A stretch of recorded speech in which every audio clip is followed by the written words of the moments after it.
यहाँ तक हो गया था। 45 kg हम लोग चनाचूर बना लिए। अब बोल रहा है कि the following processing operation occur to produce finish goods. जैसे सेमी फिनिश गुड बन गया मेरा, ठीक है। जैसे सेमी फिनिश गुड्स बहुत सारे आइटम्स को लेकर हम लोग चनाचूर बनाए। चनाचूर मेरा क्या है, सेमी फिनिश गुड्स है, फिनिश नहीं हुआ अभी, ठीक है। अब सेमी फिनिश गुड्स को लेकर हम लोग फिनिश गुड्स बनाएंगे। उसके लिए वो भी कंजम्पशन प्रोडक्शन, मतलब ऑल टाइप 7 में वाउचर में जाएंगे, ऑल टाइप 7 देंगे। अब चनाचूर लेंगे यहाँ पर सेमी फिनिश गुड्स। मेरा 165 kg है बोल रहा है, यहाँ बना 45 और इससे पहले था मेरा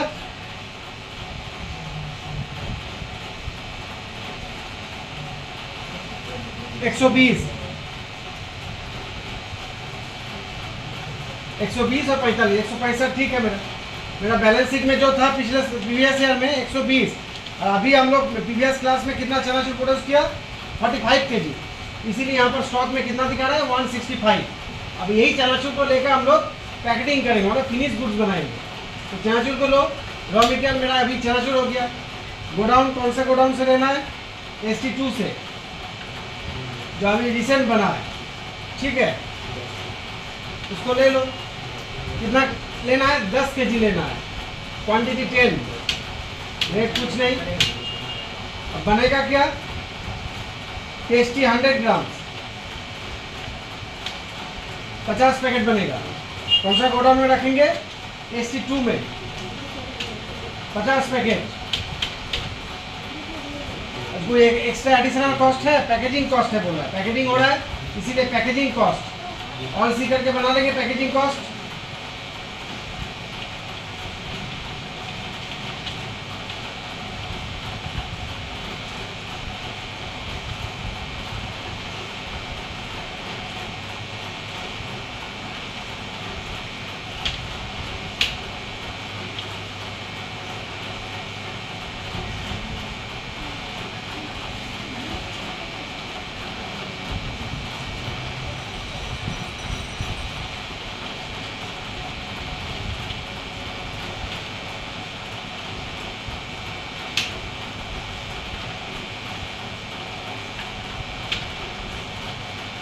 पैकेजिंग कॉस्ट कितना लग रहा है, 20%। तो मेरा 10 किलो चनाचूर में 50 पैकेट बन रहा है, ठीक है। 10 किलो हम चनाचूर लिए, 100 ग्राम का बन रहा है 50 पैकेट, जिसका वैल्यू बन रहा है 1020, ठीक है। और बन रहा है, और क्या बनेगा, टेस्टी 200 ग्राम भी बन रहा है। इसको कौन सा गोडाउन में रखेंगे, ST2 में ही रखेंगे। 20 पैकेट बन रहा है। इसमें क्या है एडिशनल कॉस्ट, वही पैकेजिंग कॉस्ट 22%, पैकेजिंग कॉस्ट 22%। जैसे इसका 1020, इसका 805 ऐसे लिख देंगे इनका। तो मेरा सेमी फिनिश गुड्स आइटम को लेकर फिनिश गुड्स बन गया, ठीक है। ऐसे रॉ मटेरियल को लेकर हम लोग क्या बनाए, सेमी फिनिश गुड्स। अब सेमी फिनिश गुड्स को लेकर फिनिश गुड्स 31 मई transfer 30 packet tasty 100 gram from ST2 to ST3। आप गोडाउन टू गोडाउन ट्रांसफर हो रहा है, बोला 30 पैकेट चनाचूर 100 ग्राम का जो पैकेट है, टेस्टी 100 ग्राम 30 पैकेट लेना है। उसको ST2 गोडाउन से ST1 से ST3 में शिफ्ट करना है, और एक गोडाउन से दूसरा गोडाउन में शिफ्टिंग हो रहा है, ना तो परचेज हो रहा है ना सेल हो रहा है, एक गोडाउन से दूसरा गोडाउन में शिफ्ट हो रहा है। कौन सा भाव चलेंगे, जैसे प्रोडक्शन मैन्युफैक्चरिंग के लिए ऑल टाइप 7 स्टॉक जर्नल, इसके लिए only all type 7 not F7, all type 7 वही सेम लेंगे, ठीक है। अब यहाँ पर टेस्टी 100 ग्राम कौन सा गोडाउन से, ST2 से, ST2 में मेरा 650 है, उसमें से कितना पैकेट ट्रांसफ़र करेंगे? 30 पैकेट ट्रांसफ़र करेंगे, बाकी रेट वेट कुछ मत दो ना। टेस्टी 100 ग्राम कौन सा गोडाउन में जाएगा? ST3। मेरा ST3 है नहीं है तो यहाँ पर RC करके बना लेंगे गोडाउन। कितना पैकेट जाएगा? ST1 से ST2 से कितना पैकेट आ रहा है? 30 पैकेट। ST3 में जाएगा कितना पैकेट?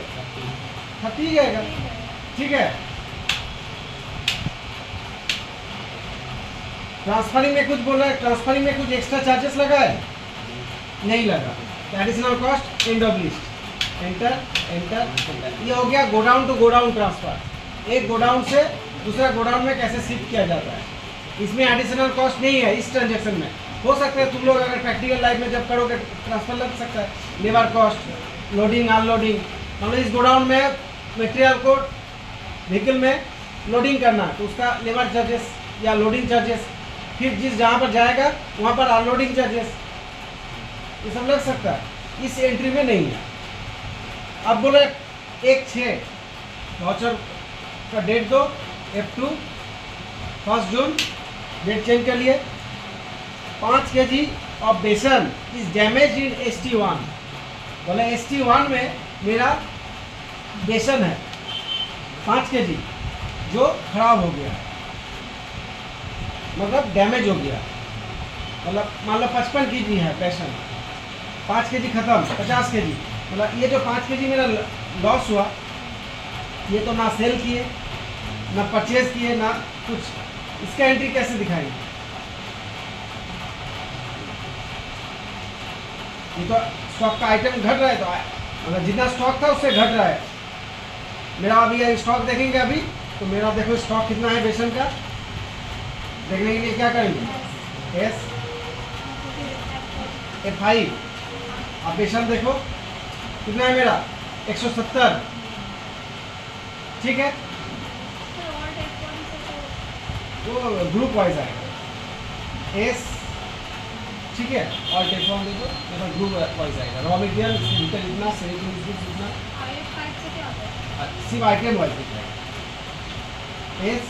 F5 सिर्फ आइटम, ठीक है।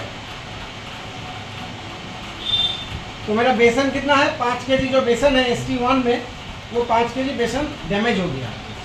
एंट्री करना है, कौन सा वाउचर एंट्री लेंगे? ये लॉस का, ये तो लॉस है, डैमेज हो गया। डैमेज वाला बेसन किसी को बेच पाओगे? बेचोगे भी तो गुनाह है, अरेस्ट हो जाओ। क्योंकि कोई भी खाने का सामान अगर कोई बनाता है, कोई यूनिट, मैन्युफैक्चरिंग यूनिट, इसको लाइसेंस लेना पड़ता है। FSSAI ये एक तो होता है कंपनी, लिखा होगा देखना, उसका बैच नंबर होता है, उसका एक्सपायरी डेट लिखा होगा। खाने का कोई भी सामान, मेडिसिन या खाने का, जैसे केक लेते हो ना, ब्रिटानिया का केक, उसमें देखना कि एक्सपायरी डेट लिखा होगा, कब मैन्युफैक्चर हुआ है और कब तक जाएगा, ये ठीक रहेगा, एक्सपायरी डेट। और ये सब इसको एक तो लाइसेंस नंबर देना पड़ता है, वो लाइसेंस रजिस्ट्रेशन करना पड़ता है फूड सप्लाई में, वहाँ से रजिस्ट्रेशन मिलता है। वो रजिस्ट्रेशन के बाद तुम वाउचर में जाएंगे। हाँ, स्टॉक, फिजिकल स्टॉक हम बताए थे ना, कोई भी डैमेज हो जाए, ये चोरी हो गया है, हाँ, या लॉस हो गया है कोई भी आइटम्स मटेरियल, तो कैसे दिखाएंगे? यहाँ पर वाउचर में जाएंगे, ऑल टेप 10 देंगे। फिजिकली स्टॉक हमको मेंटेन करना होगा। कितना ना 5 kg बेसन, आइटम का नाम क्या है? बेसन। कितना है? 170। 170 टोटल है मेरा, ठीक है। अब कौन सा गोडाउन में? ST1। अब ST1 में देखो मेरा कितना है? ST1 में 135, ST2 में 35, दोनों मिलाकर 170। लेकिन ST1 में मेरा 5 kg डैमेज हो गया, तो कितना होगा? ST1 में 135 है, अभी इतना क्वांटिटी कितना देगा? 130 देना होगा। अभी फिजिकली कितना स्टॉक है मेरा, ठीक है, तो 5 kg एडजस्ट हो जाएगा। एंटर एंटर एंटर, समझ में आया? एंट्री तो पहले भी दिखाए थे।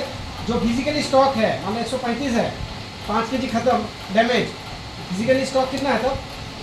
ठीक, मतलब अच्छा बेसन कितना है? 130, वही वाला देना है। यहाँ 5 kg मत दे देना, 5 kg खराब हुआ तो 5 kg डाल देना तो स्टॉक हो जाएगा 5 kg, 130 kg बर्बाद हो गया। ठीक है, तो 130 देना।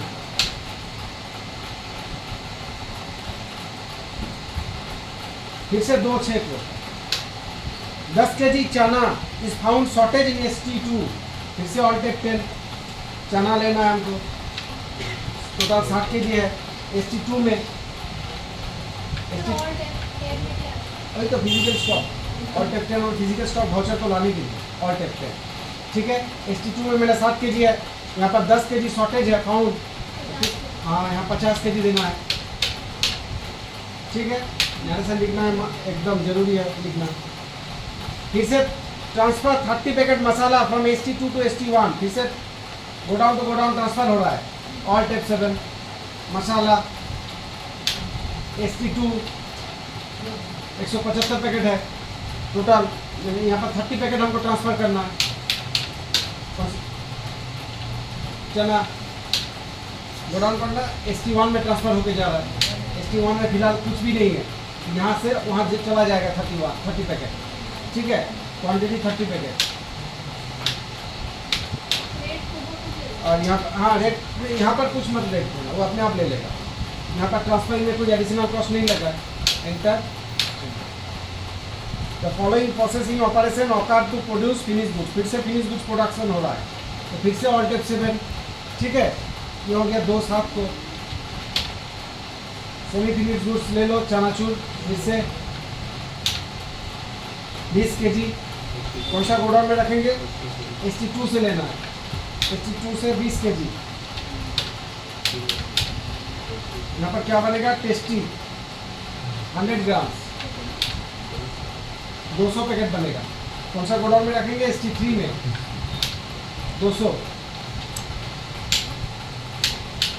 एडिशनल कॉस्ट, पैकेजिंग कॉस्ट लग रहा है सिर्फ, पैकेजिंग कॉस्ट 20%। और कुछ बन रहा है? नहीं बन रहा है। ठीक है, फिर से सेमी फिनिश गुड से फिनिश गुड्स बन रहा है। चनाचूर 20 kg चनाचूर लिया और मेरा 200 पैकेट बन गया। ठीक है, यहाँ हिसाब सही है। अब सेल का एंट्री देखो। डिलीवर 40 पैकेट टेस्टी 100 ग्राम चनाचूर, यही वाला मेन एंट्री है सेल का। ध्यान से देखना, डिलीवर्ड मतलब हम डिलीवरी दे रहे हैं, मतलब सेल कर दो तो 40 पैकेट टेस्टी 100 ग्राम, मतलब 100 ग्राम का जो पैकेट है वो 40 पैकेट सेल कर रहे हैं चनाचूर टू मंडल ब्रदर्स को। ठीक है, at the rate of 15% profit on cost price. मेरा प्रोडक्शन करने में जो टेस्टी हम कहाँ से, यहाँ से देख लीजिए DIMS। ठीक है, फिनिश गुड्स टेस्टी 100 ग्राम। यहाँ पर देखो ये टेस्टी 200 ग्राम, टेस्टी 100 ग्राम। यहाँ पर ये वाला रेट लेना है कॉस्ट ऑफ प्रोडक्शन के लिए। इफेक्टिव रेट टेस्टी 100 ग्राम का इफेक्टिव रेट कितना है? 200 का 26, यहाँ पर 20.14। ये हो गया मेरा कॉस्ट ऑफ प्रोडक्शन। ये टेस्टी 100 ग्राम बनाने के लिए हमको एक पैकेट में 20 रुपया 14 पैसा 20 रुपीज़ एंड 14 पैसा लगा है। ये हो गया मेरा कॉस्ट ऑफ प्राइस। ठीक है, ये देख लेना, याद रखना। ठीक है, कहाँ से देखें हम लोग? यहाँ पर मेरा स्टेप लिखा हुआ है DIMS, मतलब display, D for display, I for inventory book, M for movement analysis and S for stock group analysis. यहाँ पर फिनिश गुड्स मेरा टेस्टी 100 ग्राम क्या है? फिनिश गुड्स में आता है, तो फिनिश गुड्स यहाँ पर देख लें। और एक तरीके से आप लोग देख पाएंगे DSMS, यहाँ पर DIMS है, यहाँ पर DIMI कर दो। ठीक है, यहाँ पर डायरेक्ट तुम टेस्टी 100 ग्राम को सिलेक्ट करो और यहाँ पर दिखेगा टेस्टी 100 ग्राम 20.14। ठीक है, अच्छा ये इनवर्ड में देखना, आउटवर्ड मत देखना, इनवर्ड वाला लेना है और इफेक्टिव रेट देखना है। ठीक है, अच्छा कितना था इफेक्टिव रेट? 20.14। अब वाउचर में जाओ, सेल करना है तो मतलब F8 में जाओ, ठीक है, किसको सेल कर रहे हैं? मंडल ब्रदर्स। मंडल ब्रदर्स क्या होगा मेरा? Sundry creditors, sundry creditors. हाँ सन्डी क्रेडिटर्स तो चलो ठीक है। कंट्रोल है, control sales related to debtors, ठीक है। हाँ सेल्स, सेल्स का लेजर नहीं है, सेल्स अंडर सेल्स, ठीक है। Inventory values are affected, yes. Purchase creditor, sales debtor, ठीक है। हो गया मेरा, इसको बेच रहे हैं और सेल का लेजर बना लिए। अब टेस्टी 100 ग्राम हम लोग सेल कर रहे हैं, ठीक है। कौन सा गोडाउन से लेंगे? यहाँ पर कुछ मेंशन है नहीं है, तो हम लोग क्या करेंगे? फीफो लिफो एक मेथड होता है कॉमर्स में, ठीक है। फीफो मतलब फर्स्ट इन फर्स्ट आउट, और लिफो मतलब last in first out. FIFO FIFO मतलब फर्स्ट इन फर्स्ट आउट, और लिफो मतलब लास्ट इन फर्स्ट आउट। तो ऐसे में मान लो तुम्हारा कुछ सामान और 1 महीना बाद एक्सपायर होने जा रहा है, एक चनाचूर बना रहे हो जिसका मान लो एक मैन्युफैक्चरिंग से एक्सपायरी डेट 6 महीना तक वो चनाचूर ठीक रहेगा, ठीक है। ये जो मेरा ST1 में है, देखना ठीक से, ये 800 पैकेट वो मेरा स्टॉक में पहले से पिछले ईयर का है, और ये सब हाल ही में रिसेंट हम लोग बनाए, है ना। तो ये तो अगर नया वाले से हम लोग सेल कर देंगे तो पुराना तो रह गया, तो पुराना को क्या करेंगे? पहले निकालने का कोशिश करेंगे। तो मेरा जो स्टॉक है, पहले पुराना स्टॉक है उसको पहले निकालो, उसका डेट है तो यही ना कोशिश करेंगे। तुम खराब चीज़ होने से पहले निकाल दोगे, या ताज़ा को पहले निकाल दोगे, वो खराब होने दो उसके बाद सेल करेंगे, ऐसा होता है क्या? तो खराब होने वाला है तो ऐसे चीज़ पहले निकाल दो, ठीक है। तो ST1 से लेंगे, ये मेरा तुम लोगों का लॉजिक है।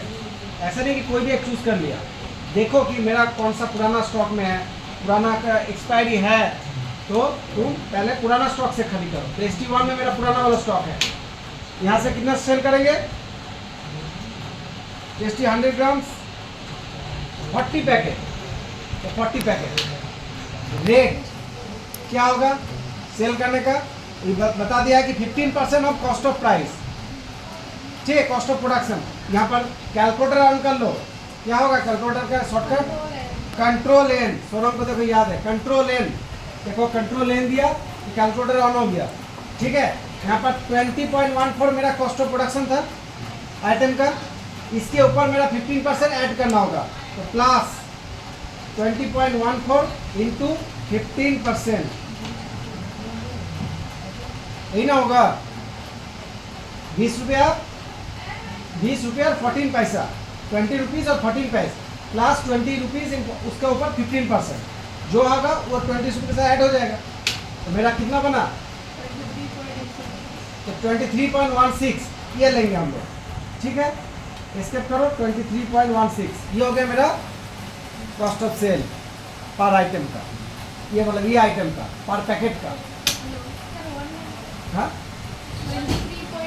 तो हम लोग डेसिमल प्लेसेस 2 तक लेते हैं, तो 165 होता तो 167 कर देना। अगर 161, 162, 164 तक हम लोग 16 लेंगे, लेकिन 165 या उससे ऊपर तो 17 कर देते हैं, यही ना है। हाँ तो इसीलिए 161 है, तो इसीलिए 16 रखना है। तो हम लोग 40 पैकेट 23.16,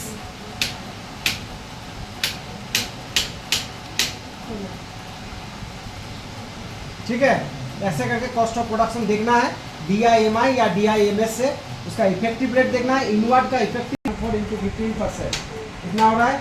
3 रुपया 3.02, अब 14.2, अब 20.14 क्या किया? 20.14 प्लस 3.02, 23.16, ठीक है। ऐसे भी तोड़ के कर सकते हो, या हम जैसे दिखाए, rate plus rate into percentage, बस खत्म ये वाला प्रोजेक्ट। 31 अगस्त फिर से सेल हो रहा है, 30 पैकेट टेस्टी 200 ग्राम सेल हो रहा है, ठीक है। किसको सेल कर रहे हैं हम? विकास ब्रदर्स अंडर सन्डी डेटर्स, ठीक है। कंट्रोल है कंट्रोल है, सेल्स का लेजर बना हुआ है मेरा, सेल्स टेस्टी 200 ग्राम्स, ठीक है। कौन सा गोडाउन से ले रहे, गोडाउन कुछ मेंशन नहीं है यहाँ पर, 2 ST सब एक ही जगह है, ST2 में ही है, चलो कोई बात नहीं, ST2 से लो। कितना पैकेट सेल हो रहा है, 30 पैकेट, ठीक है। इसमें कितना परसेंटेज हो रहा है, 17%। तो मेरा कॉस्ट ऑफ प्रोडक्शन कितना था, जैसे इसका था 20.14, उसका 200 का देखा था, उसका 14.26, 40.26 भूल गया तुम लोग, ठीक से देखा नहीं, DIMI टेस्टी, हाँ 40.26, या DIMS से देखो, DIMS, ठीक है। फिनिश टेस्टी 200 ग्राम 40.26, ठीक है। वाउचर में जाओ, विकास ब्रदर्स सेल्स, ठीक है। टेस्टी 200, ST2 से 30 पैकेट, यहाँ पर ऑल सी कर दो रेट की जगह में, ठीक है। ऑल सी करो या कंट्रोल एन करो, यहाँ पर 40.26 प्लस 40.26 इंटू 17% प्रॉफिट ऐड करने के लिए, ठीक है। कितना होगा मेरा rate, 47.10, enter enter enter enter enter. और इसमें कैरेज भी लग रहा है, ठीक है। एक्स्ट्रा एडिशनल कॉस्ट लग रहा है डिलीवरी देने के लिए, पहले में नहीं था, इसमें है, ठीक है। यहाँ पर गैर और आइटम नहीं है, अब ये वाला सेल होगा, कैरिंग कॉस्ट, ये नहीं होगा, कैरेज होगा, CARRIAGE कैरेज, हाँ आउटवर्ड बोल के तो होगा, कैरेज लग रहा। ये होगा एक्सपेंसेस इनडायरेक्ट, क्योंकि related to sale not purchase, purchase होता तो डायरेक्ट होता, रिलेटेड टू सेल है तो ये इनडायरेक्ट एक्सपेंसेस होगा, कंट्रोल है, ठीक है। कितना लग रहा है कैरेज, आउटवर्ड 20 रुपया, फ्लैट रेट है तो 20 रुपया यहाँ पर दिखा दिया, एंटर एंटर देखो, ठीक है, क्लियर, एंटर।